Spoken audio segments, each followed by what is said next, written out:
Bem-vindos de volta ao Dentro da História. Hoje decidimos aprofundar um evento que justamente neste dia celebra um aniversário importante.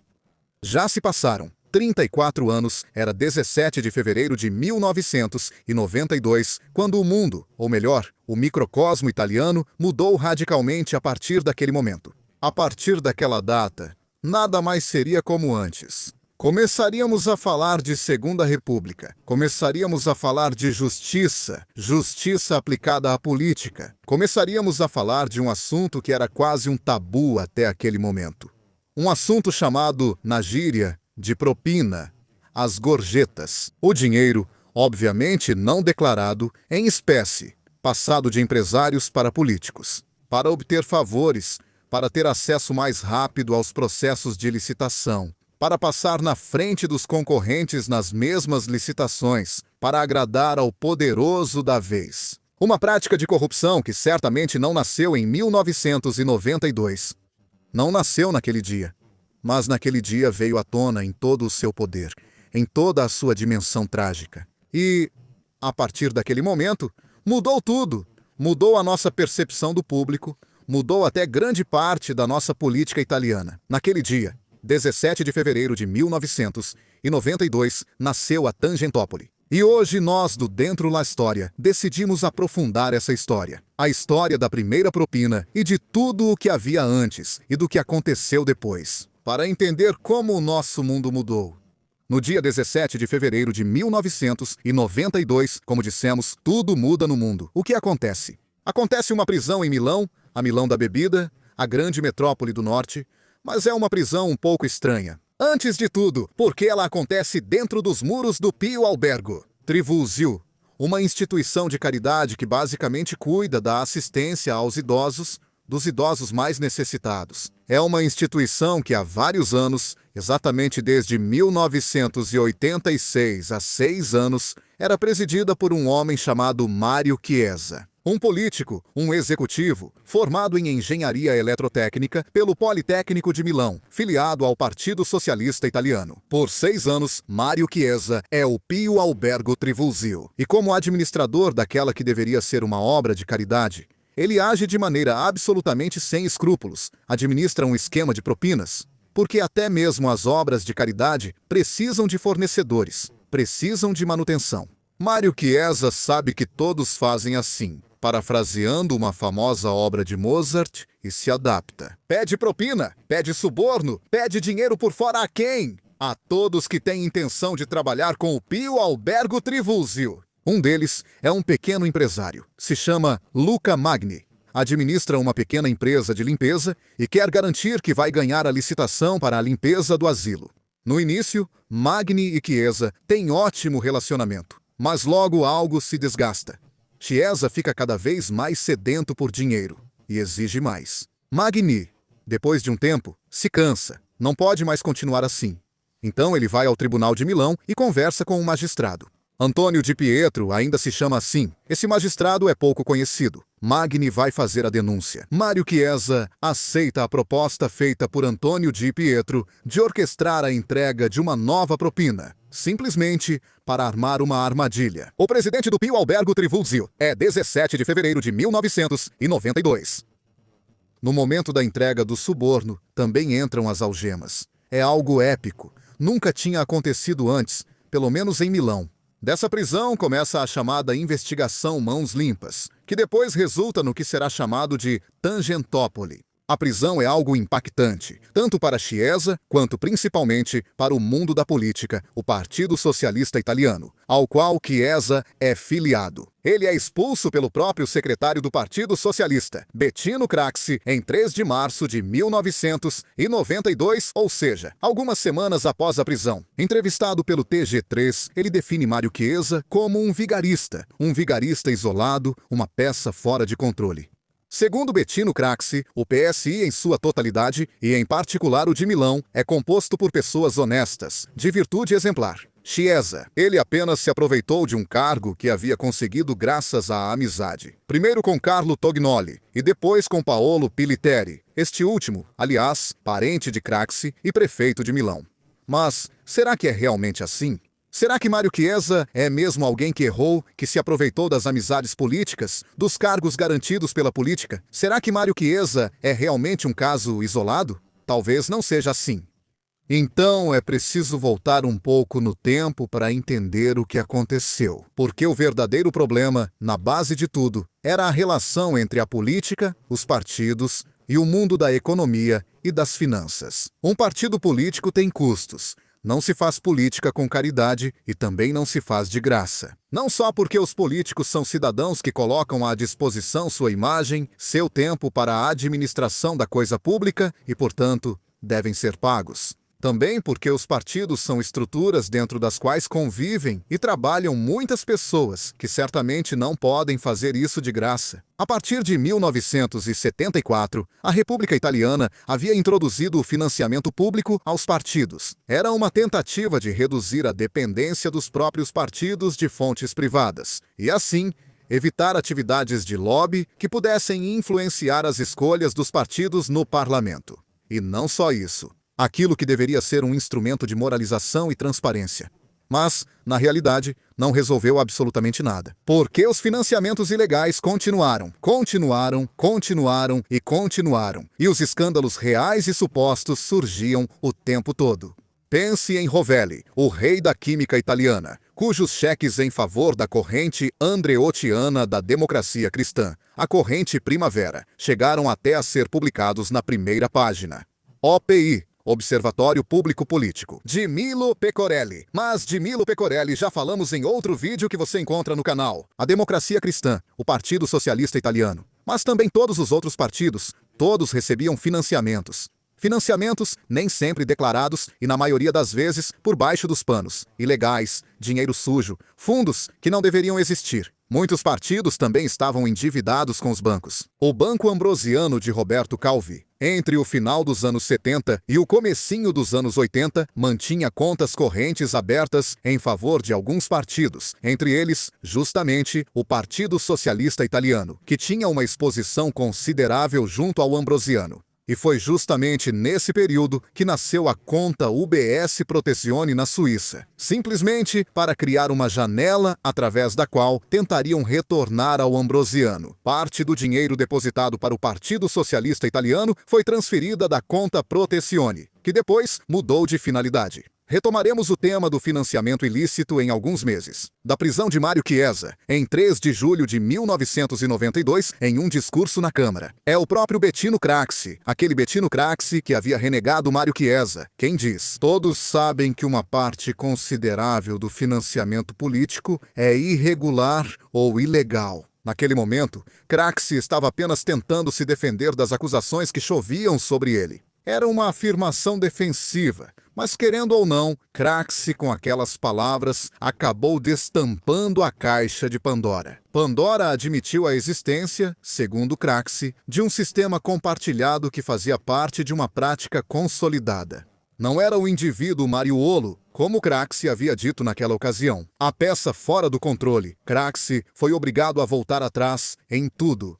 O ponto sem volta das propinas foi nos anos 80. Na época, o Estado italiano desempenhava um papel central dentro da economia. Pensem na Liri, naquele grande conglomerado criado por Alberto Veneducci, sobre o qual já falamos. Vocês encontram um vídeo no canal sobre como recuperar as empresas falidas, e que na verdade tinha se tornado um cabide de empregos público, denunciado por muitos como um exemplo de ineficiência e desperdício.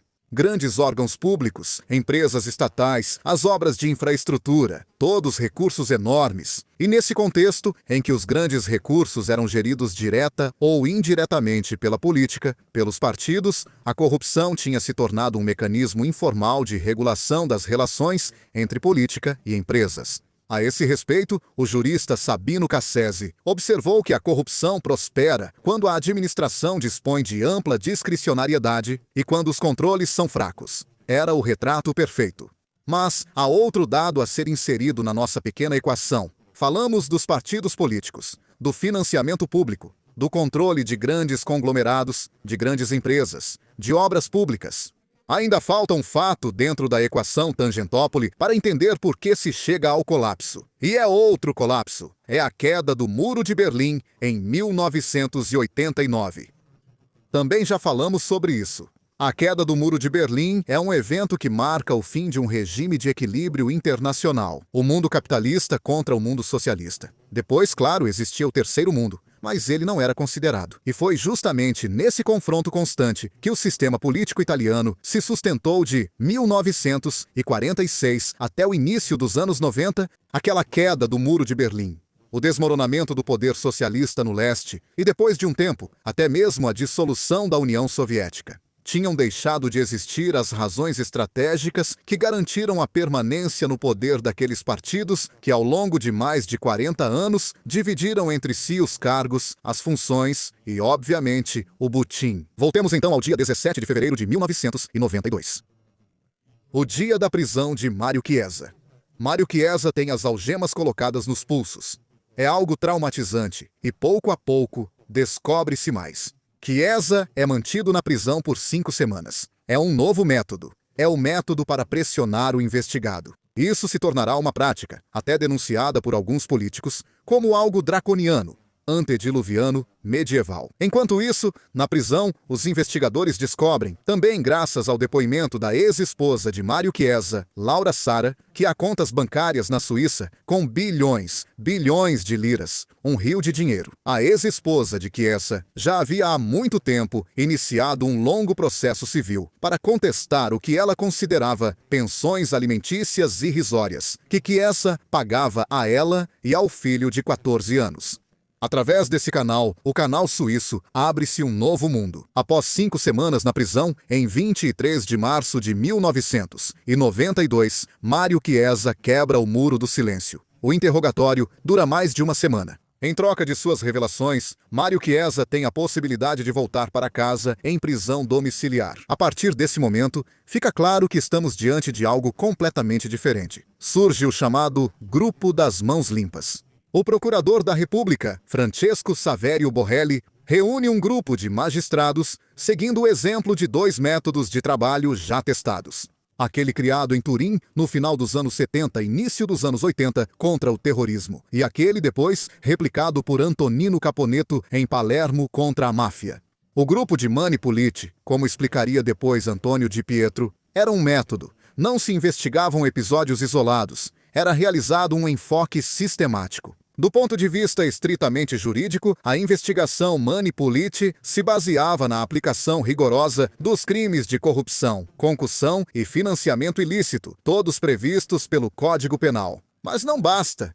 Não é só o judiciário que está trabalhando. O que surge nas semanas e meses seguintes é o fluxo de dinheiro, o escândalo, o sentimento negativo dos cidadãos, alimentado também pelo papel da mídia. A mídia, os jornais, os telejornais todos os dias trazem notícias sobre as investigações em andamento, investigações que são devastadoras. Começam a cair um a um, quase todos. Caem os grandes partidos, caem os grandes políticos, caem os grandes empresários. Norberto Bobbio, a esse respeito, escreveu que a democracia vive da publicidade, mas corre o risco de morrer quando intervém a espetacularização. O ponto de virada chega depois. Chega em 1993, o ano em que a investigação Mãos Limpas, e aquela que agora todos os jornais chamam de Tangentopoli, atinge seu ápice. São milhares de notificações de investigação, chegam às prisões de pessoas importantes, as confissões que abalam o país desde as suas bases, os Raul Gardini se suicidam. São elementos de extrema dramaticidade que levantam questionamentos sobre a dimensão humana da justiça, sobre os métodos adotados, sobre a legalidade de um certo método de trabalho. Pergunta-se se, diante da necessidade de esclarecer os fatos e fazer justiça, é admissível, basicamente, aterrorizar o empresário? E o político que, diante do espectro das algemas e do regime prisional severo, às vezes desmorona e prefere acabar tirando a própria vida. 1993 também é um ano especial, porque, impulsionado pelo que já havia acontecido em 1992, a prisão de Mário Igreja, as primeiras declarações. Também as mortes violentas dos magistrados Falcone e Borsellino na luta contra a Cosa Nostra. Esse sistema político de repente desmorona. Aquilo que parecia impensável se realiza. Paulo Ginsburg observa a esse respeito que a crise da chamada Primeira República foi ao mesmo tempo moral, política e social. Em 1993, os partidos históricos, a Democracia Cristã, o Partido Socialista, o Partido Social Democrata, mas também muitos outros, entram em crise e, pouco a pouco, escolhem a dissolução voluntária. Outros partidos se dissolvem, se reestruturam. O antigo Partido Comunista Italiano se torna o Partido Democrático de Esquerda, o PDS, embora um grupo se separe e funde a Refundação Comunista. O antigo MSI, do outro lado do movimento social italiano, se transforma, através da virada de Fiuggi, em Aliança Nacional. A partir desse momento, encerra-se a Primeira República e inicia-se a Segunda República. É algo extremamente aleatório, porque, na verdade, não houve reformas constitucionais que determinassem uma mudança de república. Não foi como a transição na França entre a Quarta e a Quinta República, isto é, de um sistema parlamentar para um semipresidencial. Tanto é que o rótulo pegou, virou de uso comum. Dentro dessa fase também marca o nascimento de novos sujeitos, como, por exemplo, a Força Itália, o Partido Impresa, o partido de Silvio Berlusconi, que reúne em seu interior muitos ex-corrente contínua e ex-PSI. Não é por acaso, e também não é por acaso, que em 1994, nas eleições políticas, a Força Itália se torne o novo partido, de maioria relativa, mas dentro de um sistema diferente, proporcional. Não mais, mas majoritário.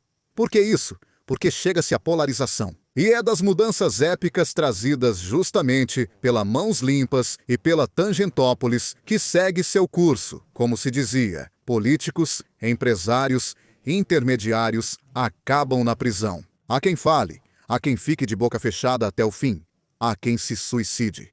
No entanto, Tangentópolis deixa na percepção do cidadão comum uma sensação de algo inacabado. Falta alguma coisa, não foi feita luz até o fim. E isso se confirma muitos anos depois. Quando novas investigações por corrupção surgem, então significa que Tangentópolis não fez tudo, não trouxe tudo totalmente à luz. A equipe dá Mãos Limpas que se desfaz. E, além disso, com grandes polêmicas, com o próprio Antônio Di Pietro tirando a toga voluntariamente no tribunal e indo embora. Talvez não tenha conseguido atingir seu objetivo final, que era encerrar uma fase inteira. Uma fase que, na verdade, se repete várias e várias vezes. Quantas?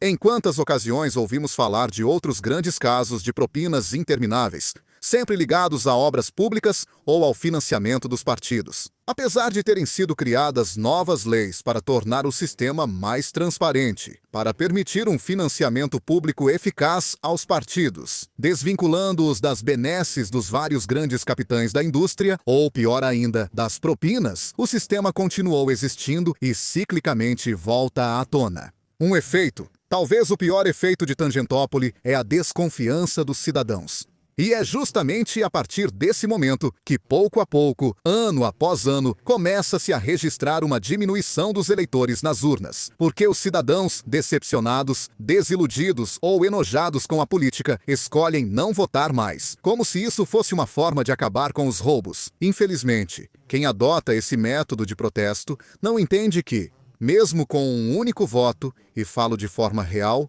seria realmente apenas um voto. Qualquer governo estaria legitimado a agir, qualquer parlamento poderia continuar legislando, e esse é o problema. No final das contas, não votar não é a solução, mas é o suficiente para iniciar um período de desvio e desconfiança que continua até hoje. Se olharmos para as últimas eleições, nesses últimos 5 anos, vemos como a famosa barreira dos 50% já não existe mais. Estamos bem abaixo de 100% de comparecimento às urnas. E tudo começou ali. Tudo começou com Mãos Limpas, com Tangentópolis, com a descoberta da lama, com a descoberta dos negócios sujos. Das propinas. Porque as propinas, Rafaele, não são dinheiro que aparece debaixo de uma árvore ou de uma pedra. É dinheiro dos cidadãos que os empresários pagam aos políticos e depois repassam para as licitações, aumentando os custos, sempre às custas do contribuinte, o mau negócio. Essa é a palavra, a chave, a palavra de ordem para se ter em mente. É algo tão enraizado que, pouco a pouco, vai abrindo caminho e começa a contaminar a sociedade. Tangentopoli continua sendo um divisor de águas histórico. Marcou o fim de uma era, mas não o início de uma plena regeneração moral e institucional. Se é que lançou, foi uma nova fase política com novos protagonistas. Mas deixou os resíduos do passado debaixo do tapete. E de vez em quando, fora do tapete. E deixou uma herança pesada. A desconfiança. Tangentopoli continua sendo uma lição fundamental sobre a fragilidade das democracias, e é algo que acontece toda vez que a legalidade é sacrificada pela gestão do poder. Redescobrir hoje, 34 anos após o início de Tangentopoli, significa questionar os limites da política, também o papel do judiciário e, principalmente, a consciência cívica dos cidadãos. A esse respeito, quero concluir este vídeo com uma citação de um grande político, Piero Calamandrei, que escreveu: "A liberdade é como o ar. A gente percebe o quanto ela vale quando começa a faltar." Da mesma forma, Tangentopoli nos lembrou o quanto a legalidade é um bem essencial, mas nunca definitivamente conquistado. Acho que é dado como certo, como algo natural. Mas não é assim, e percebemos isso a cada escândalo que pontualmente acontece e vem à tona. E toda vez ao escândalo, segue-se a indignação pública, o rasgar de vestes, as crianças feitas pela política. É um indivíduo isolado, um caso isolado que não vai se repetir. É simplesmente uma peça fora do lugar. As mesmas palavras usadas por Bettino Craxi para Mário Chiesa. Quando então surge outra expressão, aquela da questão moral, aí entramos em um outro âmbito. E seria preciso ter coragem, muita coragem, para entender que mudar o país significa mudar não só a política, não só as leis. Significa mudar a nós mesmos e, se possível, para melhor. Porque, no fundo, as propinas, as gorjetas, os subornos, como quiserem chamar, existem por dois motivos. Porque há alguém que as recebe sim, que as aceita de bom grado ou até mesmo as solicita. Mas também porque há alguém que quer ser esperto, que quer furar a fila, que quer ganhar uma licitação a qualquer custo. Se não existissem essas condições, se não existissem tanto os corruptos quanto os corruptores, então talvez realmente teríamos uma sociedade melhor. Mas para chegar lá, e não se pode fazer isso num estalar de dedos, é necessário um caminho longo, articulado, um caminho que exige pleno conhecimento do senso moral, plena consciência do que é a civilização e também um caminho de análise interior. Porque, infelizmente, é isso que falta a este país. Entender de verdade que se aprende com um erro, mas que repetir os erros, mesmo sob rótulos diferentes, leva a quê? Talvez traga uma pequena vantagem imediata, mas um empobrecimento constante do país chamado Itália, da cidadania, ou seja, dos italianos e de toda a nossa sociedade, que, continuando assim, não fará outra coisa senão se autodestruir, até chegar a um fim inevitável. Muito obrigado.